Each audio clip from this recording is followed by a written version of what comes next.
ನಮಸ್ತೆ ಬಂಧುಗಳೇ, welcome to ವಸುಜಯ Malnad cooking ಚಾನಲ್ಗೆ ಮತ್ತೊಮ್ಮೆ ಸ್ವಾಗತ ನಿಮಗೆ. ಬನ್ನಿ, ನಾವು ಇವತ್ತು ಬೇಲೂರಿಗೆ ಹೋಗೋಣ. ಬೇಲೂರಿನಲ್ಲಿ ಚನ್ನಕೇಶವ ಸ್ವಾಮಿ ದೇವಾಲಯಕ್ಕೆ ಭೇಟಿ ಕೊಡೋಣ. ಬನ್ನಿ, ಎಲ್ಲ ನಮ್ಮ ಕಡೆಯವರೆಲ್ಲ ಹೋಗ್ತಿದ್ದಾರೆ ನೋಡಿ. ಎಂಟ್ರೆನ್ಸು ಹೋಗ್ತಾ ಇದ್ದೀವಿ ನೋಡಿ. ಎಷ್ಟು ಚೆನ್ನಾಗಿದೆ ಹೊರಾಂಗಣ, ದೇವಸ್ಥಾನದ ಹೊರಾಂಗಣ ಎಷ್ಟು ಚೆನ್ನಾಗಿದೆ ಅಲ್ವಾ ನೋಡಿ. ಎಷ್ಟು ಚೆನ್ನಾಗಿ ಕಾಣ್ತಿದೆ ಗರುಡಗಂಬ. ನಾವು ಟೂರ್ ಅಂತ ಹೋಗಿದ್ವಿ ನಮ್ಮ ಸಂಘದಿಂದ ನೋಡಿ. ಎಲ್ಲ ನಮ್ಮ ಫ್ರೆಂಡ್ಸ್ ಎಲ್ಲ ಬರ್ತಾ ಇದ್ದಾರೆ, ನಾನು ಹೋಗ್ತಾ ಇದ್ದೀನಿ.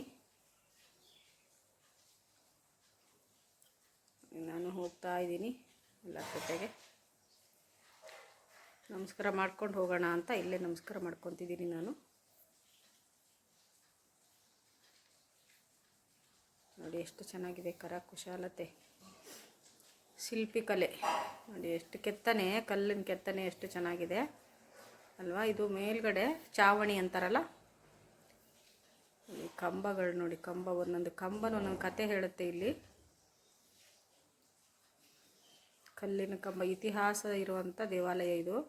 ತುಂಬ ಜನ ಇದ್ದರು, ನಾವು ಹೋಗಿದ್ದು ಸಂಡೇ ಆಗಿದ್ದರಿಂದ ತುಂಬ ಜನ ನೋಡಿ. ಎಷ್ಟು ಕೆಳಗಡೆ ತನಕ ಆ ಕಂಬದಲ್ಲಿ ಮೇಲಿಂದ ಕೆಳ ತನಕನೂ ಡಿಸೈನ್ ಇದೆ ಹೇಗೆ ಅಂತ. ಕೆತ್ತನೆ, ಕಲ್ಲ ಕೆತ್ತನೆ. ಎಷ್ಟು ಸಮಯ ತಗೊಂಡು ಆವಾಗ ಇಷ್ಟಿಷ್ಟು ದೊಡ್ಡ ಕಂಬಗಳನ್ನೆಲ್ಲ ಹೇಗೆ, ಅವಾಗ ಏನು ಮಿಷನ್ ಇಲ್ಲ, ಏನಿಲ್ಲ ಅಲ್ವಾ. ಯಂತ್ರಗಳು ಎಂಥದ್ದು ಇಲ್ಲ ಅವಾಗ. ಎಲ್ಲ ಕೈಯಿಂದನೇ ಮಾಡೋ ಅಂಥ ಕೆಲಸಗಳನ್ನ ಮಾಡಿದ್ದಾರೆ. ಎಷ್ಟು ವರ್ಷದ ಹಳೇದು ನೋಡಿ ಹೇಗಿದೆ ಅಂತ. ಸಿಕ್ಕಾಪಟ್ಟೆ ಜನ ನೋಡಿ. ಎಲ್ಲೇ ಇರೋಂಥ ದೇವರು ಶೇಷವಾಹನ. ಅಲ್ಲಿ ಒಳಗಡೆ ಗ್ಲಾಸ್ ಒಳಗಡೆ ಇಟ್ಟಿದ್ರು. ಇದು ಪಾದಕ್ಕೆ, ದೇವರ ಪಾದ ಕಾಣಿಸ್ತಾ ಇದೆಯಲ್ವ, ಗ್ಲಾಸ್ ಒಳಗಡೆ ಇಟ್ಟಿದ್ದಾರೆ ದೇವರ ಪಾದ. ಹಾಗೆ ಹೊರಗೆ ನೋಡಿ, ಹೊರಗಡೆ ನೋಡಿದ್ರೆ ನೋಡಿ ಎಲ್ಲ ಹೀಗೆ ಸುತ್ತ ದೇವಸ್ಥಾನದ ಸುತ್ತ ನೋಡಿ ಏನು ಕಲೆ ಇದೆ ಅಂತ.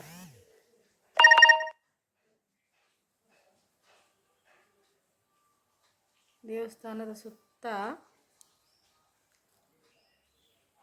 ನೋಡಿ ಹೇಗಿದೆ ಅಂತ.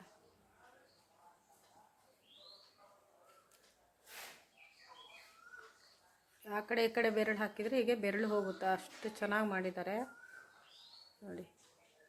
ಕಲ್ಲಲ್ಲೇನೆ ಕೂಡ ಹೇಗಿದೆ ನೋಡಿ ದೇವಾಲಯ. ಫುಲ್ ಕಲ್ಲು, ಆನೆಗಳ ಒಂದು ಲೈನು, ಒಂದು ಲೈನಲ್ಲಿ ಪೂರ್ತಿ ಒಂದು ಸಾಲಲ್ಲಿ ಆನೆ, ಇನ್ನೊಂದು ಸಾಲಲ್ಲಿ ದೇವತೆಗಳು, ಇನ್ನೊಂದು ಸಾಲಲ್ಲಿ ಹೀಗೆ ತಬಲ ಮೃದಂಗ ಬಾರಿಸೋ ಅಂಥವ್ರು ನೋಡಿ. ಇಲ್ಲಿ ಕಾಣಿಸ್ತಾರಲ್ವ ನೋಡಿ. ಎಲ್ಲ ಎಷ್ಟು ಚೆನ್ನಾಗಿದೆ ಗೊತ್ತಾ ಕಲೆ ನೋಡಿ ಹೇಗಿದೆ.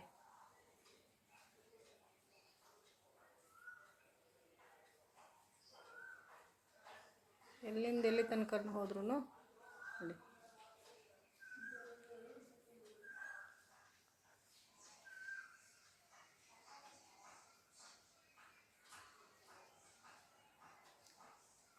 ಫುಲ್ಲ ಸ್ಕೂಲ್ ಮಕ್ಕಳು, ಪ್ರವಾಸ ಅಲ್ವಾ ಇವಾಗ, ಪ್ರವಾಸದ ಸಮಯ ಅಲ್ವಾ. ಮಕ್ಕಳನ್ನೆಲ್ಲ ಕರ್ಕೊಂಬಂದಿರ್ತಾರಲ್ಲ. ಸಂಡೇ ಅಂದರೆ ಫುಲ್ಲು ಜನ ಆಗ್ತಾನೇ ಇಲ್ಲ. ಅದರಲ್ಲಿ ಮಧ್ಯದಲ್ಲಿ ನಾವು ವಿಡಿಯೋ ಮಾಡ್ಕೋಬೇಕು ಅಂದರೆ ಜನನ ಅವಾಯ್ಡ್ ಮಾಡಿ, ಭಾರಿ ಕಷ್ಟ. ಅಷ್ಟು ಜನ ನೋಡಲಿಕ್ಕೆ.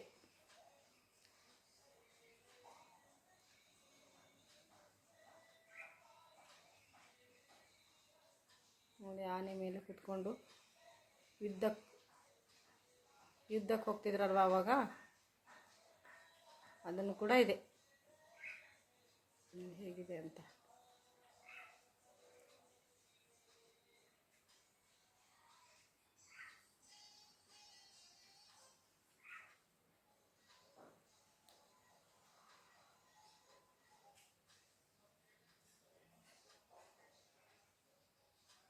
ಸೂಪರ್ ಆಗಿದೆ ಅಲ್ವಾ. ದೇವರು ತೆಗಿಲಿಕ್ಕೆ ಬಿಡಲಿಲ್ಲ.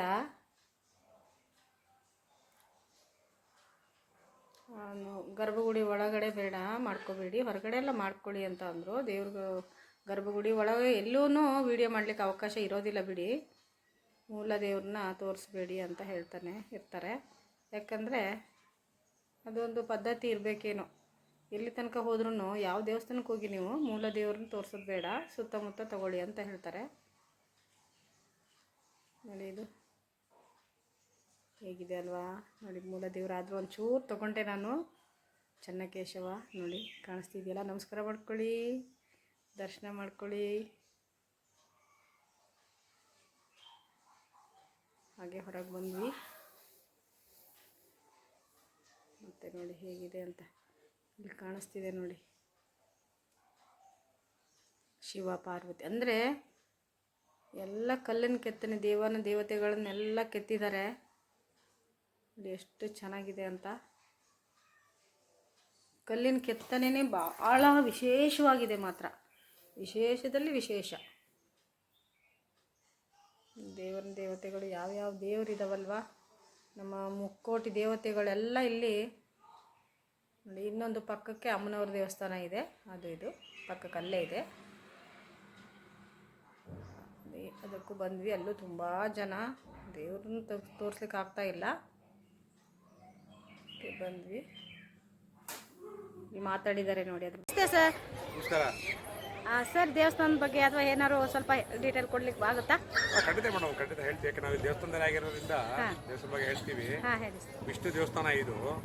ವಿಷ್ಣುವರ್ಧನ ಮಹಾರಾಜ ಪ್ರಾರಂಭ ಮಾಡಿರೋದು 1117ರಲ್ಲಿ. ವಿಷ್ಣುವರ್ಧನ ತಲಕಾಡನ್ನು ಗೆಲ್ತಾನೆ, ಚೋಳರನ್ನ ಸೋಲು ತಲಕಾಡನ್ನು ಗೆಲ್ತಾನೆ. ಆ ವಿಜಯ ನೆನಪಿಗೋಸ್ಕರ ವಿಗ್ರಹ ಸ್ಥಾಪನೆ ಮಾಡಿರೋದು. ಇದಕ್ಕೆ ಚೆನ್ನಕೇಶವ ಅಂತ ಹೇಳಿ ಕರೀತಾರೆ. ಆದರೆ ಮೂಲ ಹೆಸರು ವಿಜಯನಾರಾಯಣ ಅಂತ. 1117ರಲ್ಲಿ ಪ್ರಾರಂಭವಾಗಿ 1220ರಲ್ಲಿ ಕಂಪ್ಲೀಟ್ ಆಗ್ತಿದೆ. ಅಪ್ಪ ಮಗ ಮೊಮ್ಮಗ ವೀರಬಲ್ಲಾಳ ಕಾಲ ಕಂಪ್ಲೀಟ್ ಆಗಿ 103 ವರ್ಷ ದೇವಸ್ಥಾನ ಕೆಲಸ ಮಾಡ್ತಾರೆ. 908 ವರ್ಷ ಆಗಿದೆ ಇದು. ಇದೆಲ್ಲ ಬಳಪದ ಕಲ್ಲನ್ನು ಉಪಯೋಗಿಸಿ ಕೆತ್ತನೆ ಕೆಲಸವನ್ನು ಮಾಡ್ತಾರೆ. ವಿಷ್ಣು ವಿಗ್ರಹ ಆಗಿರೋದ್ರಿಂದ ಇಲ್ಲಿ ಮೋಗಿನ ಅಲಂಕಾರ ಮಾಡ್ತಾರೆ. ಕಾರಣ ಯಾಕೆ ಅಂದರೆ ಈ ಜನಗಳ ನಂಬಿಕೆ ಏನು ಅಂದರೆ ವಿಷ್ಣು ಭಸ್ಮಾದ ಸಂಹಾರ ಆಗಿರ್ತಕ್ಕಂಥ ಊರು ಅನ್ನೋಕ್ಕೋಸ್ಕರವಾಗಿ ಇಲ್ಲಿ ಯಾವಾಗಲೂ ಮೋಗಿನ ಅಲಂಕಾರ ಮಾಡ್ತಾರೆ. ಹೋಗ್ಬಿಟ್ಟು ಹಾಕ್ತಾರೆ, ಓಲೆ ಹಾಕಿ ಸೀರೆ ಹಾಕಿ ಅಲಂಕಾರ ಮಾಡಿದ್ದಾರೆ. ಒಳಗೆ ನೋಡಿದ್ರೆ ಗೊತ್ತಾಗ್ತದೆ ಎಲ್ಲ. ಇದು ಬಳಪದ ಕಲ್ಲನ್ನು ಉಪಯೋಗಿಸಿ ಮಾಡ್ತಾರೆ. ಕಲ್ಲು ಸರಣ ಮೆತ್ತಗಿರುತ್ತೆ, ಅಂಥ ಕಾಲಕ್ರಮ ಕಲ್ಲು ಗಟ್ಟಿ ಆಗ್ತದೆ. ಕರ್ನಾಟಕದಲ್ಲಿ ಹೊಯ್ಸಳರು ಆಳ್ವಿಕೆ 330 ವರ್ಷ ಆಳ್ವಿಕೆ ಮಾಡ್ತಾರೆ. ಆ ಸಂದರ್ಭದಲ್ಲಿ ಇವರು 92 ದಿವಸ ಕಟ್ಟಿದ್ದಾರೆ. ಅದರಲ್ಲಿ ಭಾಳ ಫೇಮಸ್ ಆಗುತ್ತೆ ಬೇಲೂರು ಹಳೆಬೀಡು, ಭಾಳ ಫೇಮಸ್ಸು. ಅದರಲ್ಲಿ ಇವತ್ತು ಸೋಮನಾಥಪುರ ಬರುತ್ತೆ. ಬೇಲೂರು ವಿಶೇಷವಾಗಿರ್ತಕ್ಕಂಥದ್ದು ಶಿಲಾಬಾಲಿಕೆಯಲ್ಲಿ ಭಾಳ ವಿಶೇಷವಾಗಿದೆ. ಇದು ವರ್ಲ್ಡ್ ಹೆರಿಟೇಜ್ ಕೂಡ ಸೇರಿಸ್ಕೊಂಡಿದ್ದಾರೆ ದೇವಸ್ಥಾನವನ್ನು. ಈಗ ಭಾಳ ಸೂಕ್ಷ್ಮವಾದ ಕೆತ್ತನೆ ಕೆಲಸ. ನೀವು ಇಡೀ ನಮ್ಮ ದೇಶದಲ್ಲೇ ಎಲ್ಲೂ ನೋಡಿರ್ತಕ್ಕಂಥ ಕೆತ್ತನೆನ ಬೇಲೂರಿನಲ್ಲಿ ನೋಡ್ಬೋದು. ಇಲ್ಲಿ ಸಣ್ಣ ಇಂಚಿಂಚು ಕೂಡ ಬೇಲೂರಿನಲ್ಲಿ ನೋಡ್ತಕ್ಕಂಥದ್ದು ಭಾಳ ಇದೆ. ಭಾಳ ಸೂಕ್ಷ್ಮ ಕೆತ್ತನೆ ಕೆಲಸ. ಬೇಲೂರು ಅಂದರೆ ಒಂದು ಯೂನಿವರ್ಸಿಟಿ ಇದ್ದ ಹಾಗೆ. ಯಾರಿಗೆ ಯಾವ್ದು ಬೇಕು, ಒಡವೆಗಳು ಬೇಕಾ ಒಡವೆ ಸಿಗುತ್ತೆ, ಹೇರ್ ಸ್ಟೈಲ್ ಬೇಕಾ ಹೇರ್ ಸ್ಟೈಲ್ ಸಿಗುತ್ತೆ, ಡ್ರೆಸ್ಸಸ್ ಬೇಕಾ ಡ್ರೆಸ್ಸಸ್ ಸಿಗುತ್ತೆ. ಹೀಗೆ ಒಂದು ಯೂನಿವರ್ಸಿಟಿ ಇದ್ದಂಗೆ ಕಲೆಗಳ ಬಗ್ಗೆ ಕಲೆಗಳು ಸಿಗುತ್ತೆ. ಎಲ್ಲ ಒಂದಕ್ಕೂ ಒಂದು ಮಾದರಿಯಾದಂಥ ದೇವಸ್ಥಾನ ಇದು. ಈ ದೇವಸ್ಥಾನಕ್ಕೆ ಬಂದಂಥ ವ್ಯಕ್ತಿಗಳು ಯಾರೇ ಆಗಿದ್ರೂ ಕೂಡ ಗೈಡ್ ಇದ್ದಲ್ಲಿ ಹಾಗೆ ನೋಡಿದ್ರೆ ಅವರಿಗೆ ನೀರಾವರ್ತ ಆಗುತ್ತೆ. ಗೈಡ್ ಇದ್ದರೆ ಭಾಳ ಒಳ್ಳೆಯದು. ಅದಕ್ಕೆ ಒಂದು ಗಾದಿ ಹೇಳ್ತಾರೆ, ಕಾಲಿದ್ದರೆ ಹಂಪಿ ನೋಡಬೇಕು, ಕಣ್ಣಿದ್ರೆ ಬೇಲೂರು ದೇವಸ್ಥಾನ ನೋಡಬೇಕು ಅಂತ. ಏಕೆಂದರೆ ಅಷ್ಟು ಸುಂದರವಾದಂಥ ದೇವಸ್ಥಾನ ಅಂದರೆ ಬೇಲೂರಲ್ಲಿ 7 ವಂಡರ್ ಅಂತ ಏನಾರ ಇದ್ದರೆ ಅದು ಬೇಲೂರು ದೇವಸ್ಥಾನ ಕರಿಬೇಕಾಗ್ತದೆ. ಅಷ್ಟು ಸೂಕ್ಷ್ಮ ಕೆತ್ತನೆ ಕೆಲಸವನ್ನು ಮಾಡಿದ್ದಾರೆ. ಇನ್ನು ಮುಂದೆ ನೀವು ದೇವಸ್ಥಾನ ಕಟ್ಟಿಬೇಕು ನೋಡ್ಬೋದು. ಸರ್, ನಿಮ್ಮ ಹೆಸರು? ತಾರಾನಾಥ್. ನೋಡಿ, ಗೈಡ್ಸ್ ಏನಾದ್ರು ಬೇಕಾದರೆ ನೀವು ಇಲ್ಲಿ ಬಂದವಾಗ ಇವ್ರನ್ನೆಲ್ಲ ಕಾಂಟ್ಯಾಕ್ಟ್ ಮಾಡ್ಬೋದು. ಗೈಡ್ಸ್ ಬೇಕು ನಮಗೆ, ಯಾಕಂದರೆ ಗೈಡ್ ಇಲ್ಲದೇ ನೋಡಿ ಹೇಳ್ದಂಗೆ ಸಂಪೂರ್ಣ ಆಗೋದಿಲ್ಲ.